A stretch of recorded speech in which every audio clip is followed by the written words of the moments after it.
Okay, hello everyone. Today I'm going to introduce you about history and everything about Lego trains again. Let's see why I make it in the afternoon.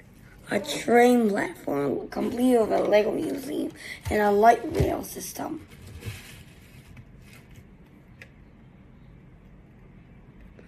It runs like this. This runs like a clogged railway on the tracks. So that's how it works. Let me see if it will work. Well, actually it will work pretty well, but there might be a few bugs. See, you can move, but not so well because of some kind of reason. Maybe because of the rivet problem. So it derailed just because of this. So I don't think I recommend the light rail system. At least not now. I would much more recommend the monorail airport shuttle. But if you try talk to this in Bricklink and try to submit it to the website, then maybe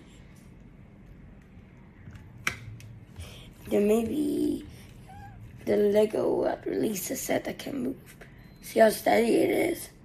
It didn't even collapse when it's at a wide angle. If it was me, I'd add a photograph on top, but let me tell you, this light rail system is not very good because there's no place just to move like that. But if you want to just tell it to Lego, maybe you can, but be careful. I took components taken from a Lego gun. See it when I hit here, it always stops. So I don't recommend the Lego light rail.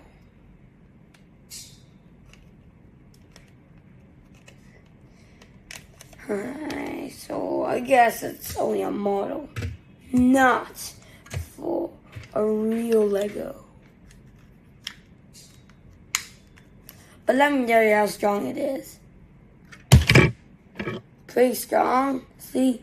No damage at all. But let me try another way. Let me say this light rail system is pretty fragile. So I don't recommend on light rail. I recommend it more as a car or something. Near Thomas trucks. Wait, I have a bug. See, this is Jacob trucks. It can roar at a fast speed. See. Let me tell you. Lego cars can go at the fastest speed of 112 kilometers every hour. So they're really fast. And do you know I left so much space on this Lego station? More than 8 studs. Because I left supports to add the train rails. I don't have any train rails at home, and nor did Lego trains. Unless you count this one, and it's in the Lego Train Museum. So I think this is this part. Then let's continue to the next part about the history of Lego trains. Well, first, Lego trains started in 1964. And by 1965, there's a 323 train, but it didn't have any rails. It's just a train with wheels. Very boring. And in 1966, Lego released its first train, which is of course Blue Era. At that time, it's the Blue Era, not the Golden Age of Lego. The Golden Age of Lego, yes, and in about 2007. No, not 2007. I said it wrong for a time in a row. Sorry. I think it's probably not very late in the 1980s and the early 1990s. And let me tell you, I think monorail probably work a similar way. So maybe you should buy a monorail too. They're not very expensive. The cheapest is about like £5 and it's first hand. But it's from 1987. And the tracks are fairly simple. So I don't recommend you on the sets. Too bad, that says pretty good. And anyway, this light rail system has too many bugs.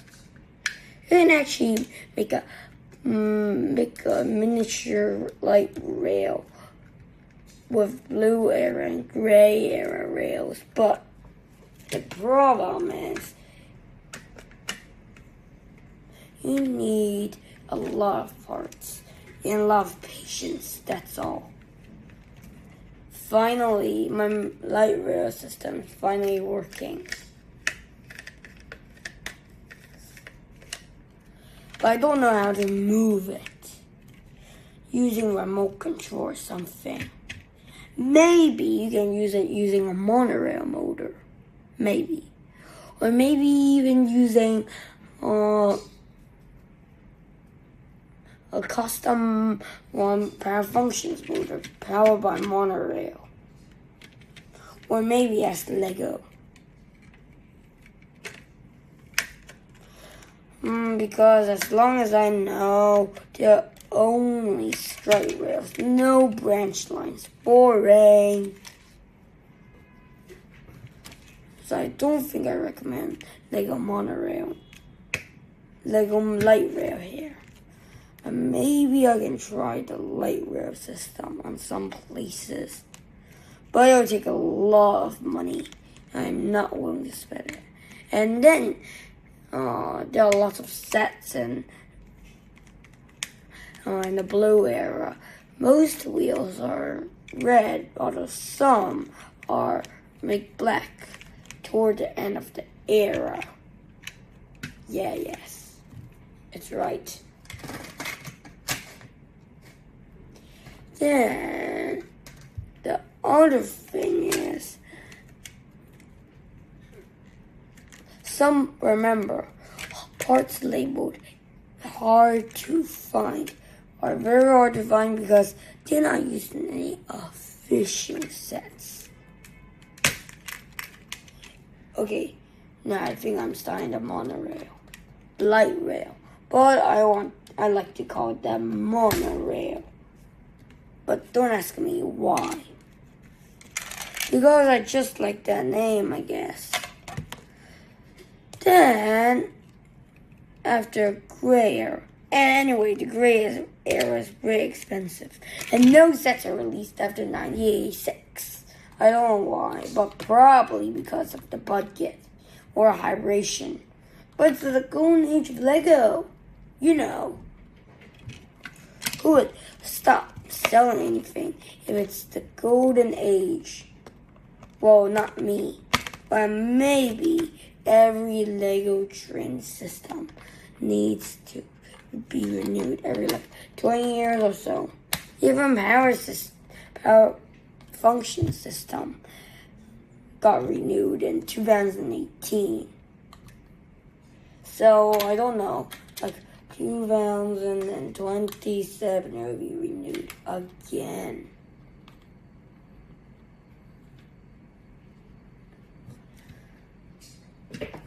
And the last thing is, remember, the monorail is pretty heavy and hard to operate. Well, as I said, the light rail, sorry again. So, I don't think I recommend the light rail. I think you should make it smaller. I don't think 6 studs is too small. It's too big, actually. So I think I recommend a maximum of 4 studs on this thing. Because 4 studs are pretty good. See, it's just 4 studs. But let me tell you, have you tried to build a 4-stud light rail system? I don't think it's going to work really well. So, the last thing I really want to say is, whatever kind of rail you have, you can use it on any Lego system. That is except the 12V. Because the 9V era tracks are fairly similar to modern trains. So, that's why.